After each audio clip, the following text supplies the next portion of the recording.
பழனி ஆண்டவர் கோயில் 300 வருஷத்துக்கு முன்னாடி யார் பூஜை பண்ணுனா?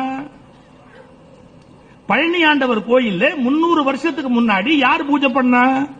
பண்டாரம். பழனி பண்டாரம்னே ஒரு வார்த்தை இருக்குது. பண்டாரங்கள் மேல போவாங்க, மலை மேல தண்ணிய காவடியா சுமந்துக்கிட்டு போவாங்க. ஏன்னா அந்த மலை மேல நடக்கிறது கஷ்டம், அந்த மலை மேல போறது கஷ்டம். புலி வரும், நரி வரும், தீவட்டி புடிச்சுக்கிட்டு காலையில மணி அடிச்சுக்கிட்டு சேகண்டி அடிச்சுக்கிட்டு இந்த அங்க ஒரு ஆறு இருக்குது. பழனிக்கு அந்த பக்கமா ஒரு ஆறு ஓடுது.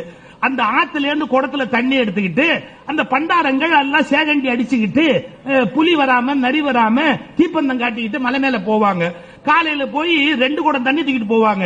ஒரு குடத்தை அபிஷேகம் பண்ணிட்டு பழனி ஆண்டவருக்கு, ஒரு குடத்திலேயே சமையல் பண்ணி அங்கேயே அந்த சாமிக்கு நைவேத்தியம் பண்ணிட்டு சாயங்காலம் 4 மணிக்கு அங்கேயிருந்து கீழே இறங்கி வந்துருவாங்க. 4 மணிக்கு மேல மலை மேல இருக்க முடியாது, கண்ட விலங்கு வரும். அப்படி இருந்தாங்க. இந்த மாதிரி இருந்த காலத்துல இருந்த வரைக்கும் பண்டாரங்கள் பூஜை பண்ணிக்கிட்டே இருந்தாங்க. கொஞ்சம் கொஞ்சமா படி கட்டினாங்க, ஜனங்க வர ஆரம்பிச்சாங்க. எல்லாரும் வரத்துக்கு பாதை கீதை எல்லாமே போட்டாங்க. ஒரு ஆள் மதுரையில இருந்து வந்தாரு கோயில சாமி கும்பிடுறதுக்கு. வெரி பவர்ஃபுல் பர்சனாலிட்டி அவரு. திருமல நாயக்கருடைய தளவாய். திருமல நாயக்கருடைய தளவாய் வந்தவர் நேரா மலைக்கு மேல போய் சாமி கும்பிட போனாரு. அங்க போன உடனே மணியை அடிச்சுட்டு அந்த பண்டாரம் எடுத்து விபூதியை கொடுத்தான்.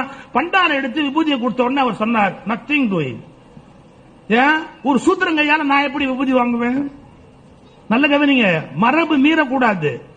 300 வருஷமா பண்டாரம் பூஜை பண்ணிக்கிட்டு இருக்கிற இடத்துல இந்த ஆள் போய் சொல்றாரு, ஒரு சூத்திரங்கையால நான் எப்படி விபூதி வாங்குவேன்? அந்த ஆளை வெளியே போய் சொல்லு. ஆனா அவரை மீற முடியாது. ஏன் மீற முடியாது? திருமல் நாயக்கருடைய தளவாய். திருமல் நாயக்கருடைய தளவாயாய் இருக்கிறவர் சொல்றது. நான் ஒரே ஒரு கேள்வி கேட்கிறேன். அறநிலையத்துறையில இப்ப அரசு தலையிட்டா ஆவுன்னு குதிக்கிறாங்களே, அன்றைக்கு அறநிலையத்துறையின் கோயிலில் ராமப்பையன் என்கிற ஒருவர் எந்த அதிகாரத்தை வைத்துக் கொண்டு உத்தரவு பிறப்பித்தார்? இந்த பண்டாரத்தெல்லாம் வெளியே போங்கடா அப்படின்னாரு. 5 பேரை வெளியூர்ல இருந்து வர சொன்னாரு. இனிமே இவங்க தான் பூஜை பண்ணட்டும். நான் அந்த கல்வெட்டை நான் சொல்ல மாட்டேன், தேடி படிங்க. பழனி தாம்பூர சாசனம் அப்படின்னு ஒண்ணு இருக்கு. அதாவது ராமப்பையர் எழுதி கொடுத்தது, அந்த பண்டாரங்களுக்கு எழுதி கொடுத்த சாசனம். அதை எடுத்து கொஞ்சம் படிச்சு பாருங்க. நீங்களா படிச்சு பாருங்க. படிச்சு பார்த்தா தெரியும். இவர் கையால் தீர்த்த பிரசாதம் வாங்கக்கூடாது என்பதால், அப்ப ஜாதியில் தாழ்ந்தவர்கள் பிறந்தால் அவர்கள் கையால் தீர்த்த பிரசாதம் வாங்கக்கூடாது என்று இந்த நாட்டில் வழி வழி வந்த மரபை 300 ஆண்டுகளுக்கு முன்பு அரச செல்வாக்கை வைத்துக் கொண்டு ஒருவர் மாற்றுகிறார். என்றோ இருந்த அரசு அறநிலையத்தில் தலையிடலாம் என்றால் இன்று இருக்கிற அரசு ஏன் அறநிலையத்துறையில் தலையிடக்கூடாது?